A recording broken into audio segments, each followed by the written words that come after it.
Hi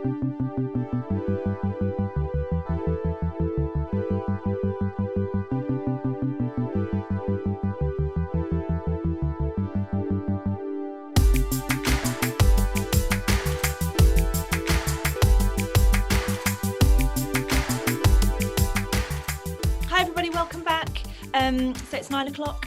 I am Liz Moseley, I'm an editor and partner here at Tortoise, and this is the Future of Work Summit. I want to say a big thank you to Vivisha for getting us going so beautifully just now, and to Fora, and to our knowledge partners, Capita and Unilever, who have sort of helped us put together this whole day.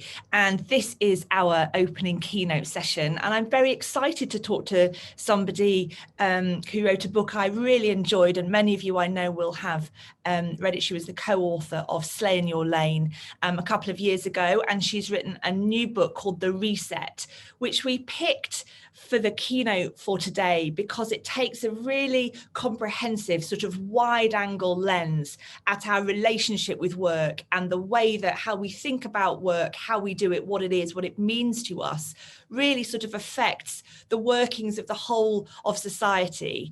And I'm delighted to see her. She is Elizabeth Uviebinené, and thank you so much for being here, Elizabeth. Nice to see you. Nice to see you here, guys. Good morning. Good morning. I'm pleased that we can see and hear you, because it's always a bit nervous when we're doing a webinar and we haven't been able to have a green room chat beforehand. So that's a good start. If you haven't been to a Thinking before, we really want to hear from you too. My colleague Ella Hill is moderating the chat. Make sure you have your settings put on panelists and attendees so everybody can see what you're talking about. If you have responses to what Elizabeth says, if you've got questions, if you've got thoughts, ideas, perspectives, then we're very, very keen to know what you think about all this too, really to sort of set us up for the rest of the day. Now, Elizabeth, I really enjoyed the book. There's a lot in there that is thought-provoking. There's some brilliant sort of frank and piercing and very funny, actually, sentences that sort of cut right through, if I use the word, the bullshit of some of the language that we've used about work sort of in the lead up to the last sort of 12 months that has, I think, changed a lot of people's framing of a lot of things.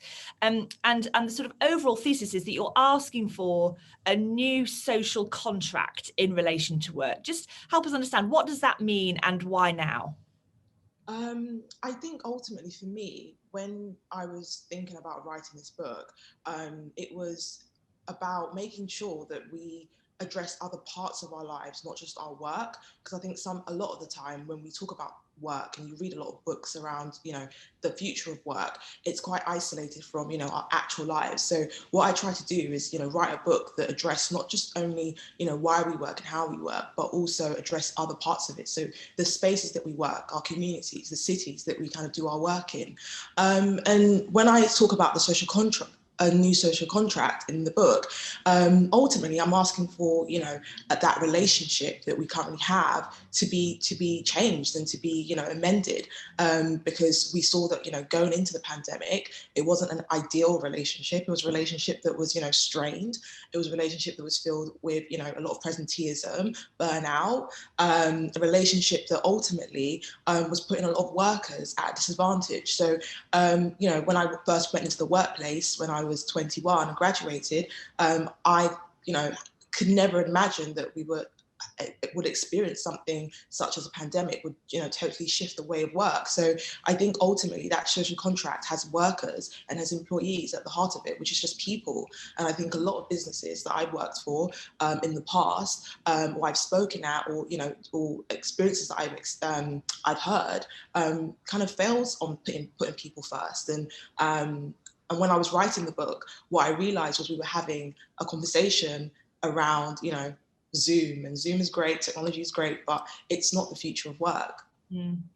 So you sort of unpick your way out of that perspective and try to look beyond, and it's almost like you talk at the beginning of the book about when you started the project, you thought you would be talking about a certain kind of thing, and then it was like layers of an onion. You sort of go wider and wider, and you talk a bit about what work means to us as individuals, the sort of relationship that we have with our job titles and work as a status symbol. I'm really interested to know what you've learned from talking to the various people that you've spoken to in the course of researching the book. How do you think our personal identities got so enmeshed with our job titles, so many of us, you know, the downsides of having that kind of relationship with who you are at work and who you are outside of it are sort of relatively obvious as individuals and communities. But how did we end up in that sort of slightly fraught, I guess, and overwrought anxiety-making relationship between work self and home self, do you think? That could be a whole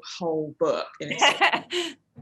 But and you know, there's so many different people who have different perspectives, and you know, there's an intergenerational difference as well. But I think personally, I think what I try to explore in the book is we've kind of gone down this rabbit hole where work has to be everything. It has to spend a lot of time at work. So there is going to be an element of why work is very central to who we are as people. I quote that starts the book, which is the Future of Work Institute, which says, you know, the activity of work as reminds us as individuals, as societies, as communities, that we can build a future. So there is a real sentiment around, you know, why work is, you know, integral to our identities. However, I feel as, you know, somebody who's, you know, 29 and been in the workplace for a little while now, the kind of pressure for work to be the be and an end all of that identity is where we go wrong a lot of the time, and where we allow a lot of toxic, you know, habits such as, you know, presenteeism and, you know, busyness as a cult, as a status symbol come in, because if that's your own identity and you're not looking at, you know, the wider kind of shift around, you know, your relationships with people, you know, what does work mean to you out of the context of, you know, where you do your office job, in the spaces you're in, then you're I don't know, I just found it quite limiting. So I think ultimately I realized that, especially, you know, being a millennial, bingo, it did feel when, you know, if you didn't have a job that you loved, you didn't have a job that was so enmeshed in who you are, then you were somewhat, you know, not doing well, and you weren't essentially being, I don't know, you weren't ambitious enough. I think that was also part of it. I think there's a real kind of disconnect in terms of, you know, if you don't love, you know, your work, and it's not something that you wanted to do since you were 5 years old, then somehow failing at work. So I think that, you know, we kind of saw that and ran with that, and we kind of saw it as a way of to kind of, you know, if I can make my work mean something to me and it's part of, you know, who I am, then I'd won at life, I'd won at work.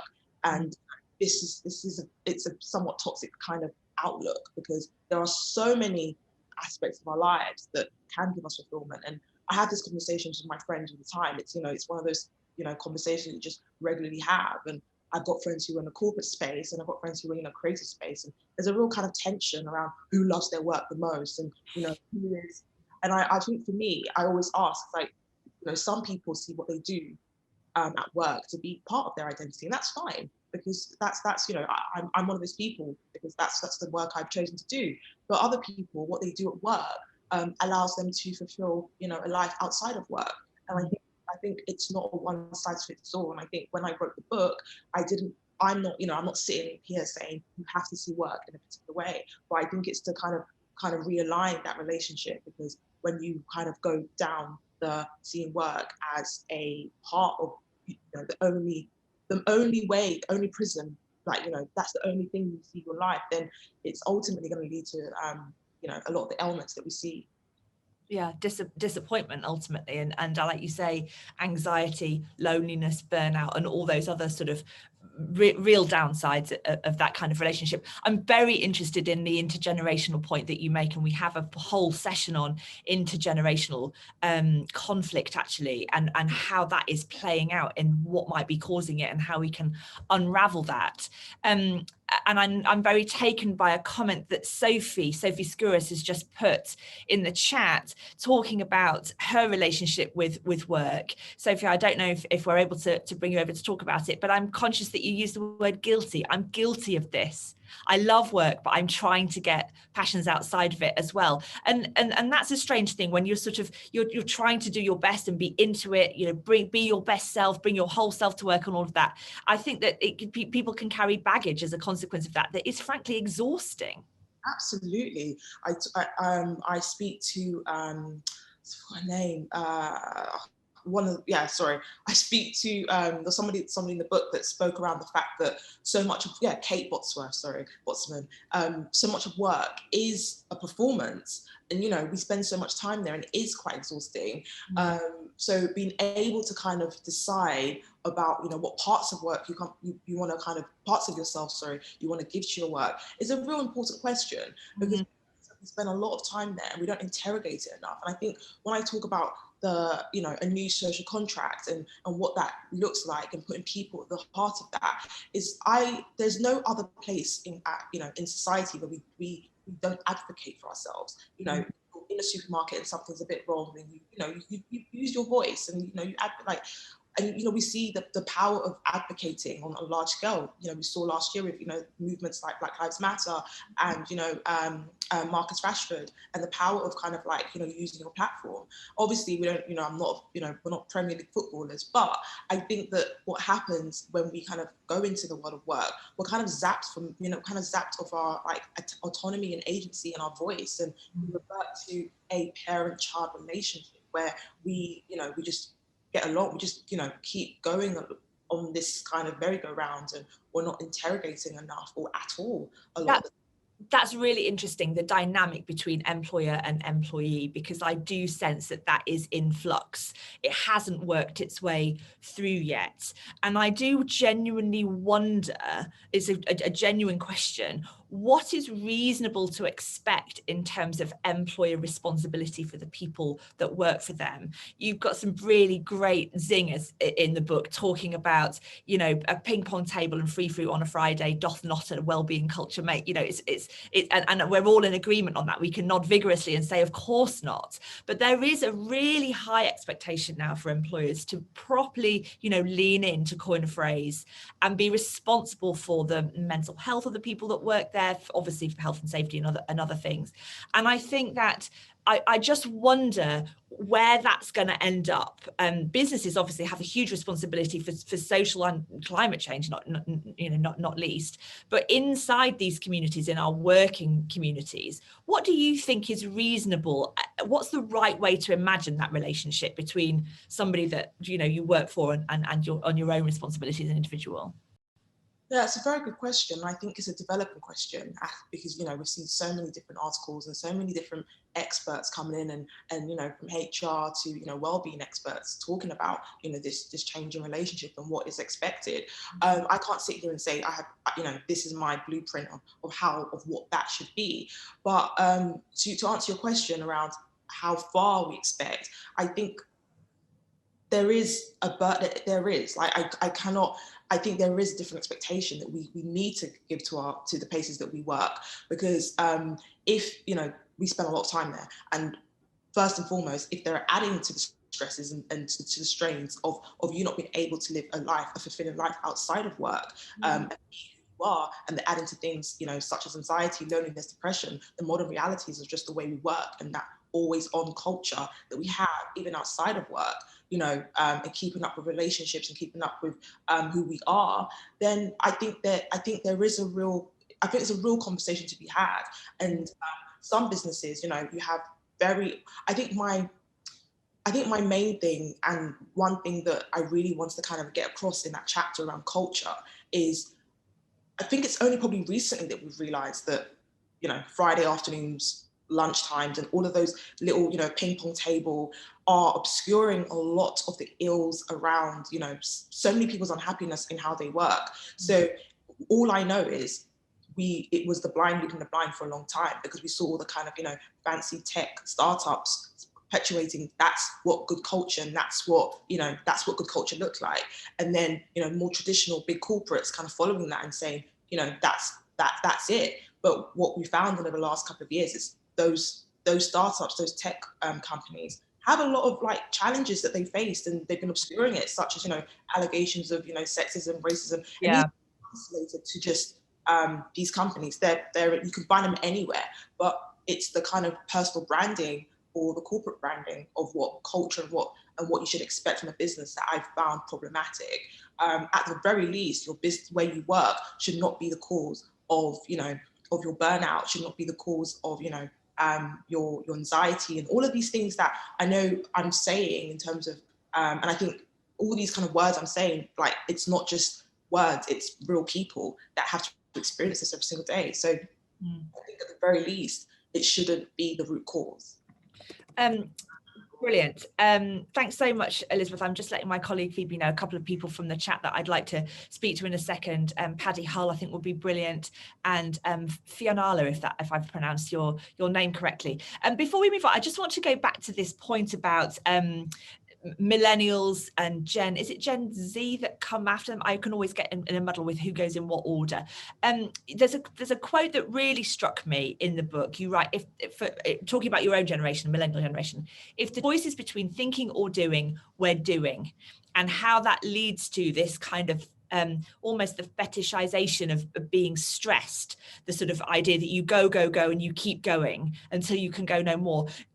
Talk to us a bit about where you think that comes from. What's the sort of inception of that? Do you think it is particularly marked in your generation? I mean, I'm much older than you, and I definitely recognize that as a sort of a weakness, I guess. It's something I'm susceptible to.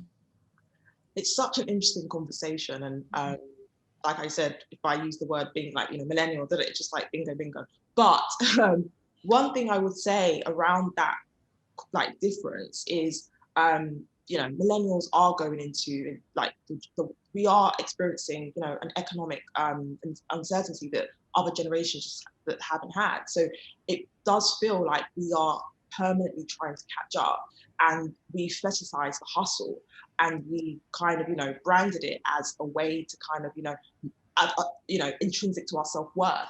And I understand why, because I talk about in the book that we've rebranded second jobs as side hustles. Keep on this merry-go-round of self-worth, but I still have to kind of economically make it work for me.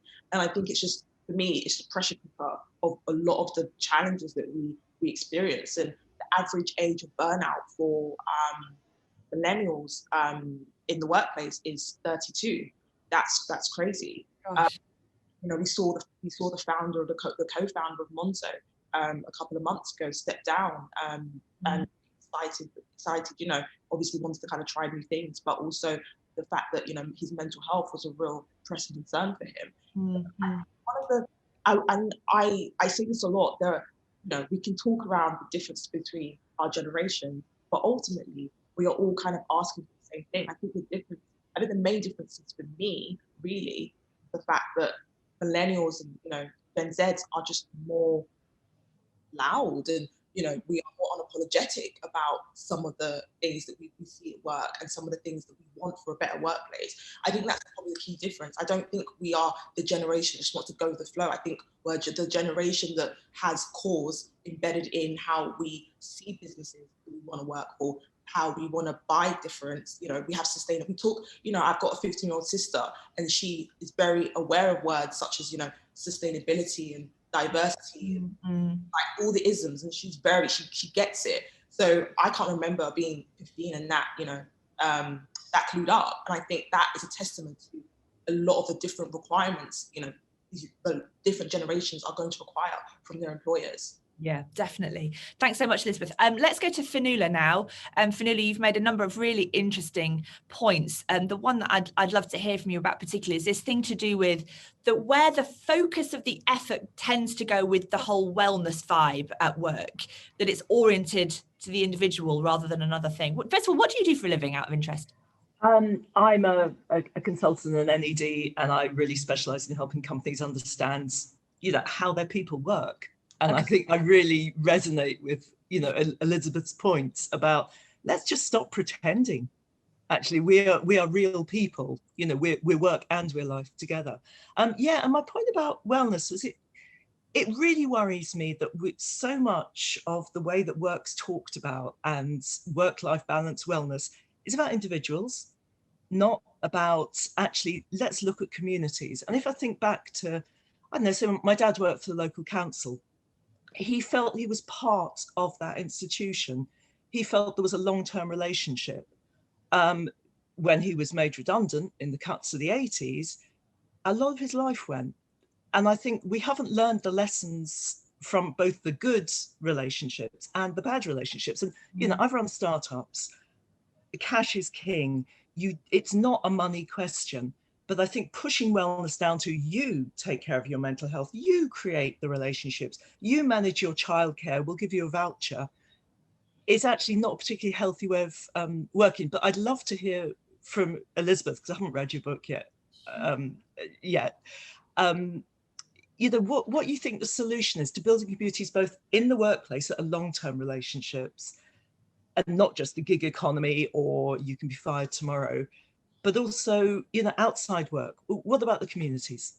What do you think, Elizabeth? So the communities in what sense? Sorry. Yeah, I think, well, I suppose I worry that if we push things down to the individual, it is exactly the kind of brand, the fake branding that you're talking about. It's not actually going to make for healthier lives for all of us. So I don't know what you think about how we can, or whether we should be moving the focus from just what you as an individual do to some kind of more collective view. Yeah, no, absolutely. And I think that's why I wanted to write a book that, you know, the book has the individual at the heart, but it kind of goes out to, our communities. And, you know, I talk about concepts like the 15-minute city and how that's, you know, challenging the way we work and live in cities such as Paris. You know, that's, you know, 2 hours away. We see work in different ways. So I'm such a big believer that we can't see work in isolation, and the shift on the individual is something that has been so wrong about the way we talk about work, because there is a lot that we contend with, and making all of that a kind of pressing burden on the individual, it's just unhealthy. And that's why when Liz asked me about, you know, is that how far does that relationship go? I want that relationship to go as far as possible when it comes to well-being in the workplace, and it not being, like you said, here's a voucher, you go figure it out, here is this. But so I'm all for it. Like, and I think when I talk about the individual in the book, it's about the individual working out these questions. Where do you sit on that scale in terms of work, and how do you want to, what values do you want to bring to, what values do you want to bring to the place you work? What's important to you? Once you work that out, then it's the next stage. I talk about culture and say nothing changes if the culture doesn't change. If the business that we work for doesn't acknowledge the fact that we're individuals and the fact that we have very different ways. And for me, I think what's gone so wrong about, we talk about work and this whole self-care and well-being thing, the burden is yet on the individual. A 30 minutes, you know, yoga exercise that the company gives you is not going to miraculously make you feel less burnt out if they're, you know, making you, you know, using that as a way to kind of obscure the fact that, you know, your workload is essentially unmanageable, and they're doing that deliberately. So I think it needs to work together. But I think, as I say in the book, it starts with the individual, but it doesn't end there. Brilliant. Thanks ever so much, Elizabeth, and nice to see you, Fionnuala. I know we're going to hear from Paddy from Unilever in a session later on, but I was taken, and it's a sort of build on, in a way, on what we've just been talking about. I was taken by your point, Paddy, about helping people discover their own purpose. It kind of gives them agency. Do you think that that is the sort of trigger point, if you like, the springboard into this sense of more of a community, you know, moving from that it's about me and, you know, my breathing to, you know, something that works on a grander scale? Yeah, thanks, Liz and Elizabeth. Fantastic points. I'm looking forward to reading your book now. Yeah, it's just something we've, I guess, discovered at Unilever. We've always had this belief that people with purpose thrive, is the way we've described it. And we were inspired by some of the work that Professor Nava Ashraf has done at London School of Economics on altruistic capital. In other words, that organizations have a role to play in helping people move beyond kind of just self-interest to a more selfless approach to life and work. And so we've done some work helping people in workshops, sort of, we call it discover your purpose and your passions, you know, what makes you unique, what's a contribution you want to make. And we just find that when people go through those workshops, they have a very different view about their life and work. They're not sort of caught up in the rat race, so to speak, as much anymore. They're thinking about their job, their career, life differently, from a different perspective. And yeah, it's just been something that we've discovered seems to have worked really well. People can then have very different career conversations. For example, I can say, well, I want to do work where I can really live my purpose, you know, which is, for me, it's around inspiring and bringing innovation and that sort of thing. So I try and find roles that suit me, because I know if they suit me, they're going to help the organization and I'm going to be in a better space and place.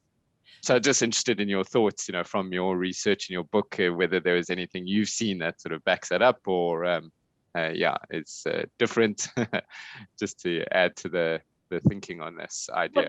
What do you think, Elizabeth? I'm conscious of time. I've got one more question I want to ask you after this, but just respond to Paddy briefly, and then I'll ask the final one. Yeah, I definitely see that there is that kind of like understanding of, you know, what you bring to work, and there is a role of the business to kind of like, you know, help you definitely shift that, because you know, there's, you know, Ete Davis, who was the CEO of Engine Group, he talks about the individual and how, you know, we do need that space to kind of think, and that space to kind of, you know, really develop around the things that we want from our work, but also for the businesses, and also from how we work. Elizabeth, in the section of it, there's a sort of theme that runs throughout the book, which talks about trust, actually, and the sort of as a sort of engine room, if you like, of generating a healthy culture, of making people feel empowered but also not unsupported, and as a way to make those sort of community connections synthesize and move outward from the individual and the workplace in particular. And there's one of the phrases that struck me was where you write, the opposite of trust is control. And I just wonder whether, if we go back to this thought about the intergenerational issue, how do you think leaders in businesses who would tend to be a bit older than a millennial generation, although I know it's a terrible phrase, geriatric millennials are now sort of taking up their first leadership roles, is hideous phrase. I wonder how you think people can unlearn a sort of control mindset, if that's what you've grown up knowing, and now you're sort of at the top of the tree and sort of, you know, you've got your hands on the wheel of how to set the culture of an organization. How do you shake some of that stuff off if it just isn't going to work to achieve the reset that you're talking about? It's a very good question, and honestly, we could do another half an hour on we could. trust alone, because people talk a lot, and, you know, companies, you know, talk about, oh, should trust be a value and all of these things, but people don't really understand what real trust looks like and what it is. And it's only because of the pandemic that we're kind of having these discussions around these words that, you know, for a long time we didn't pay attention to, but are so integral to how we work and how we feel about the places we work and who we work with. With the, when it comes to the intergenerational, I don't like saying conflict or issue, harmony, the intergenerational harmony between different generations. I'll definitely say that the key thing for me is the fact that when it comes to trust, I think that having a stakeholder relationship. So rather than, I think Cassandra Stratevu, who's the founder of Proper, when I interviewed her, she talks around the builder mentality and how, you know, she kind of engages the people that work for her as part of her business in a more, what she calls as stakeholders, where there is that transparency that, I don't know, I don't have all the answers. We're on this journey together. And I think that, you know, maybe, you know, the different generations appreciate it more than most. So I would say, you know, that's when she talks about it, she talks about it in such a, you know, in pandemic sense, but also pre-pandemic, what she was doing as a founder and CEO. So I definitely think that there is a real sense of like, you know, stakeholders and engaging the people that work for you in the businesses as rather than as participants, and a lot of the time passive participants at that. Elizabeth, I've really enjoyed talking to you. Like you say, half an hour is not enough. I feel like what we've done is we've cracked open a few cans that hopefully we'll be able to sort of work through a little bit together over the course of today. I want to say a big thank you for getting us up and running. I really want to say thank you to everybody who's joined in intelligently in the chat. Like I say, we're only just getting going with this, not just in the terms of the summit, but I think in terms of all of us in general in talking about work. The conversation seemed very optimistic and exciting when we were all sent home somehow, thinking, oh gosh, this could be the beginning of something, a really big change. I really do feel like we're sort of 0.5% of the way down the line. The book is really, really interesting. It's super accessible. Elizabeth has a great voice. So, you know, treat yourself and have a read of it, even if you sort of don't tend to think you're a person who reads business books. It's very well worth having a look. Thank you so much, Elizabeth. It's lovely to speak to you. We'll take a short break, just a couple of minutes, and then my colleague Alexi Mostrous will be taking the editor's chair and talking about productivity and the role of that in redesigning future of work.